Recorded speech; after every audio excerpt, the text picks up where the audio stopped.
Nearly 30% of Americans say inflation is the most important financial problem facing their family right now. That's from Gallup, April 2025. And in that same period, consumer spending stayed elevated, not crashed, not cautious. Elevated. I know how that sounds. Let me earn it. The natural assumption is that fear makes people stop spending, pull back, save, wait. That's what rational economic theory predicts. That's what most people believe they would do. But behavior doesn't follow theory. The Federal Reserve Bank of San Francisco reported in 2024 that inflation-adjusted consumer spending remained above its 2019 baseline for 22 consecutive months, even as inflation sentiment hit record lows. Fear and spending were rising at the same time. That's not a coincidence. That's a neurological pattern, and it has a name. Your brain does not experience financial fear the way an economist models it. When your brain registers economic threat, it doesn't switch to conservation mode. It reaches for control. And in a consumer economy, the fastest, most available form of control is a purchase. That's the loop. And once you're in it, the spending doesn't feel reckless. It feels necessary. It feels like solving something. There's a number at the end of this video, a 30-year compounding figure that will reframe every anxious purchase you've ever made. I'm saving it for the math section. Keep it in mind. By the end of this video, you'll understand the exact mechanism that turns financial fear into financial damage, and the 3-step behavioral system that interrupts it without requiring willpower, a new budget, or a financial advisor. Here is the rule the entire video runs on. When your brain feels out of control, it buys things, not to spend money, but to feel like it's making a decision. Before you can interrupt the loop, you need to understand why your brain built it in the first place. And the answer goes deeper than stress shopping. Think of it like this. Imagine you're on a flight experiencing severe turbulence. You can't control the plane. So your brain does the next available thing. It grips the armrest, adjusts the air vent, rereads the safety card. None of those actions change the turbulence, but they restore a micro sense of agency. Your brain quiets slightly, not because the threat ended, because you acted. That's compensatory control. And your spending works the same way. The technical definition, compensatory control via consumption, is the behavioral tendency to increase purchasing activity when individuals experience perceived loss of personal control, using the act of buying as a proxy for agency over an uncontrollable environment. The research is specific. Cutright and Samper, Duke University, 2014, Journal of Consumer Research, sample size, 1,104 participants across 5 experiments, finding individuals in low control states were 38% more likely to choose structured, ordered products, and showed statistically significant increases in control signaling purchases across all 5 experiments. This study is 11 years old. It has been replicated. Kay, Gotcher, Napier, Callan, and Lauren at the University of Waterloo, 2008, Journal of Personality and Social Psychology, established the foundational compensatory control framework, and it has been cited in over 140 peer-reviewed papers as of 2023. The mechanism is stable across income brackets, age groups, and economic conditions. Here is what this means for inflation anxiety specifically. When consumers see elevated prices at the grocery store, at the gas pump, on a rent renewal, the brain doesn't only register the dollar cost, it registers a loss of predictability. The rules of the environment changed without permission, and the brain's immediate response is to restore a sense of agency through the most accessible action available. In a consumer economy, that action is almost always a purchase. A 2023 survey by Bankrate found that 49% of American adults reported making at least one financial security purchase, stockpiling, bulk buying, or acquiring a backup item, during elevated inflation periods, regardless of whether that purchase was within their budget. Take Brandon, 27, from Memphis, Tennessee, HVAC technician, $44,000 a year. In the 6 months following his first sustained exposure to inflation news coverage, Brandon averaged $218 per month in what he later identified as anxiety-driven purchases, bulk grocery runs, 3 overlapping financial tracking app subscriptions, and 1 emergency generator that remained in its box. Same pattern, different number, same equation. And Brandon isn't an outlier. The income bracket doesn't protect you. But before I show you that, I want to show you what this pattern looks like from the inside, through someone who lived it without realizing what it was. Kevin is 33. He lives in Cincinnati, Ohio. He works as a logistics coordinator for a regional freight company and earns $53,000 a year. His take-home pay, after taxes, runs approximately $3,480 a month. In January of that year, Kevin's monthly discretionary spending, dining, household goods, personal items, averaged $610, and that was his baseline. Not reckless, not aggressive, a normal number for his income and city. Then inflation headlines became daily. Grocery prices were up, fuel costs were rising, his lease renewal came with a $140 monthly increase. Kevin didn't panic in any visible way. He didn't max out a credit card in a single night. What he did was quieter and far harder to detect. He started buying ahead, extra pantry items, not because he was out, but because the price might be higher next month. A second set of windshield wiper blades, a new space heater just in case, an upgraded water filter system he'd considered for 2 years and suddenly felt urgent about. 3 months of a budgeting app subscription he opened 4 times. Each purchase, on its own, was defensible. That's what made the loop invisible. By March, Kevin's monthly discretionary spending had climbed to $741. By June, it reached $892. He wasn't tracking the total because each individual line item felt like a rational response to a real economic threat. The space heater was preparation. The bulk groceries were smart. The app was investment. His checking account told a different story. By September, Kevin had spent $374 above his baseline every single month for 9 consecutive months. That's $3,366 in 9 months. None of it on emergencies, none of it on debt, none of it on savings. Spending that his brain coded as defensive had quietly become offensive against his own financial position. In November, month 9, Kevin had $214 left in his checking account. He had $1,100 in outstanding BNPL and credit card balances. And that same evening, he added a $67 pantry haul to his cart. He didn't add it because he was hungry. He added it because his bank balance made him anxious. And when Kevin was anxious, his brain reached for the only form of control it knew how to execute. A purchase decision. You felt this. You just didn't have a name for it. At his lowest point, Kevin described the feeling as simultaneously broke and compelled. Stopping felt more dangerous than continuing. As if pausing the purchases would mean surrendering to the uncertainty rather than managing it. By the end of December, Kevin's 12-month total above baseline spending reached $4,488. Not from lifestyle inflation. Not from a single large purchase. From 12 months of small, defensible, anxiety-coded decisions adding to a number he never saw coming. That's where Kevin's story could have ended. Theresa was already 2 years into a pattern nearly identical to Kevin's before she recognized it for what it was. Theresa is 40. She lives in Raleigh, North Carolina. She works as a licensed practical nurse at an outpatient clinic and earns $61,000 a year. Her take-home pay is approximately $3,870 a month. Theresa's anxiety spending didn't look like splurging. It looked like responsibility. She stocked up on over-the-counter medications. She bought a chest freezer for bulk meat purchases. She subscribed to 3 price-tracking tools. She upgraded her home security system during a period when local crime statistics hadn't changed. Every purchase had a logic. None of them, examined individually, would have raised a flag.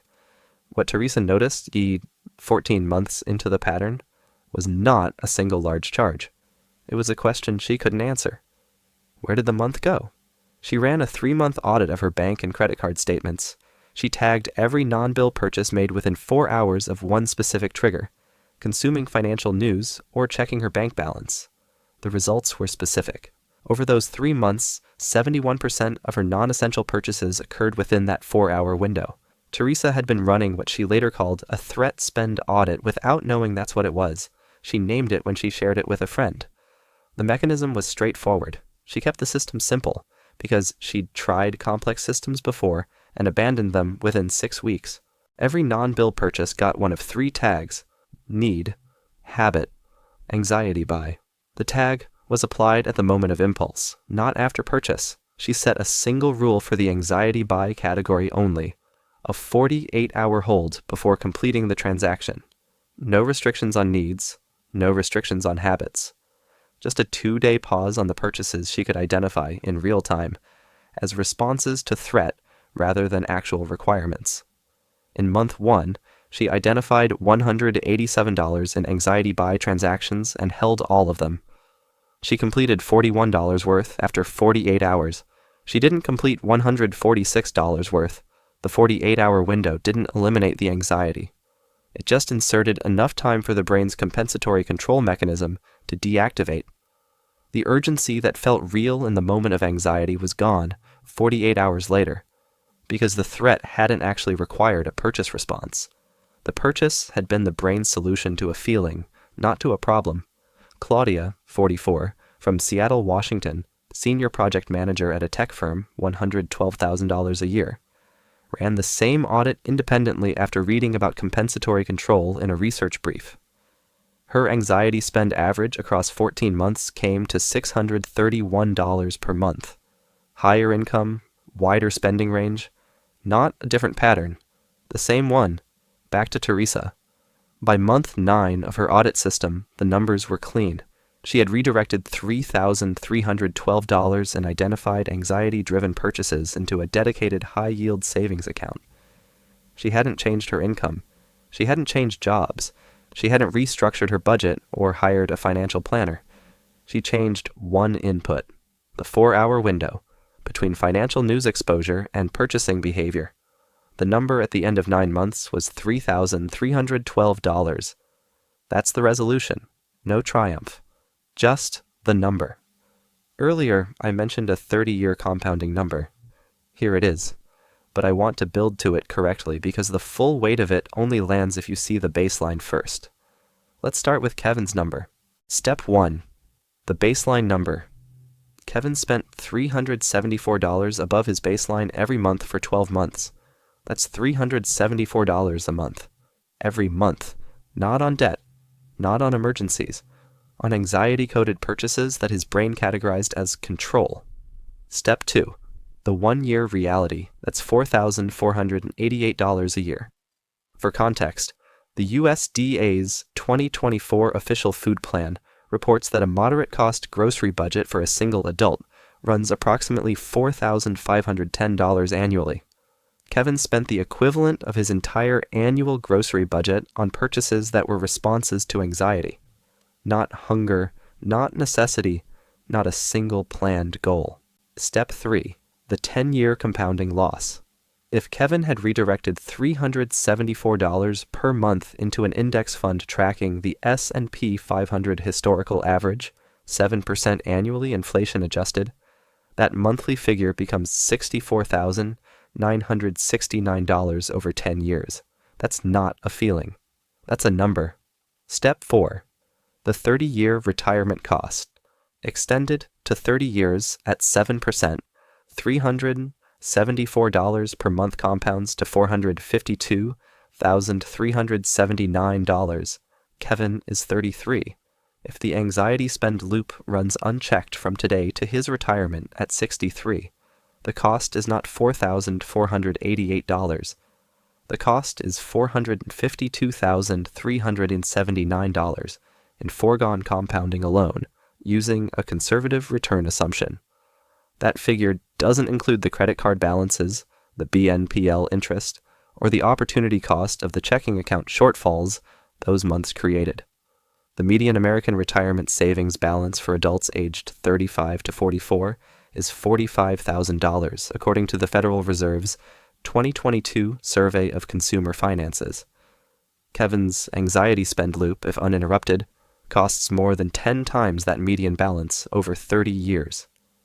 Step 5. The income bracket spread. This is not an income problem. Brandon, earning $44,000 a year in Memphis, loses $218 per month to the same loop. At 7% over 30 years, that's $263,572. Not a trivial number on a $44,000 salary. Claudia, earning $112,000 a year in Seattle, loses $631 per month. At 7% over 30 years, that's $762,849. The dollar amounts scale with income. The percentage loss does not. Brandon loses 5.9% of his gross monthly income to the loop. Claudia loses 6.8%. Two different cities, two different incomes, two nearly identical percentages. The loop doesn't discriminate by income bracket.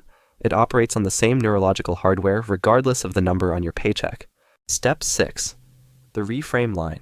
This isn't about what you spent.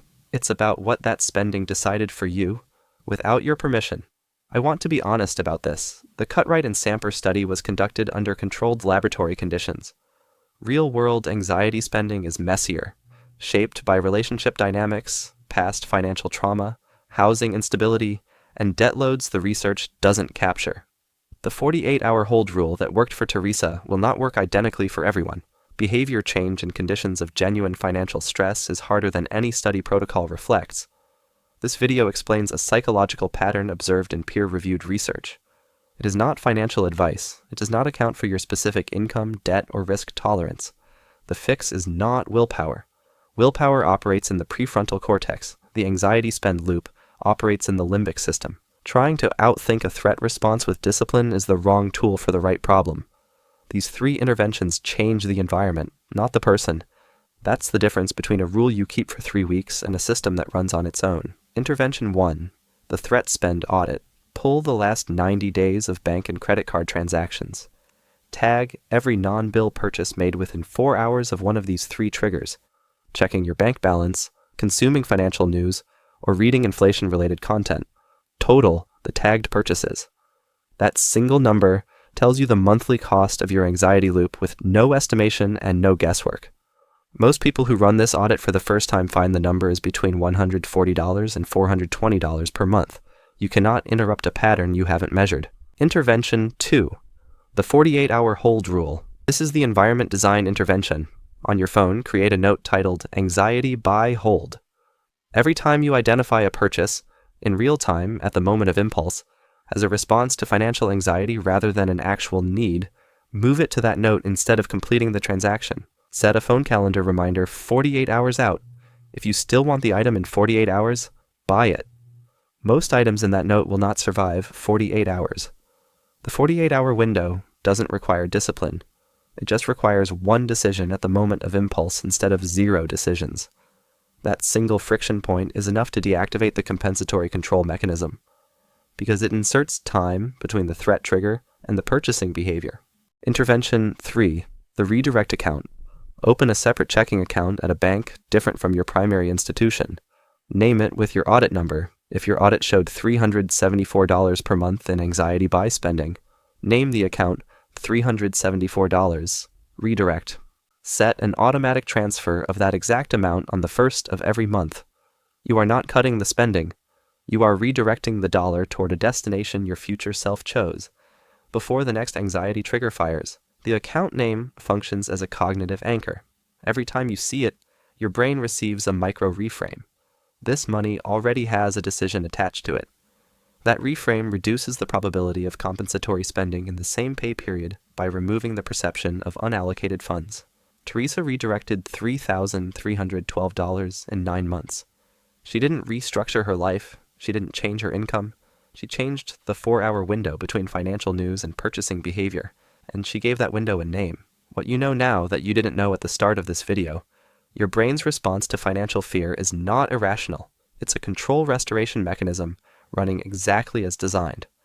The problem is that it was designed for an environment where action solved the threat. In a modern consumer economy, the action is the threat. The loop is not a character flaw. It's a mismatch between a neurological system built for physical danger and a financial environment built on manufactured urgency. You can interrupt it. The number tells you where it starts. The hold gives you the pause. The redirect gives the money a job before anxiety can give it a different one. Hit, like, if this changed how you see inflation anxiety spending. Subscribe if you want to do the math on the next one. This video explains a psychological pattern observed in peer-reviewed research. It is not financial advice. It does not account for your specific income, tax situation, debt load, or risk tolerance. For personalized financial guidance, consult a licensed financial advisor.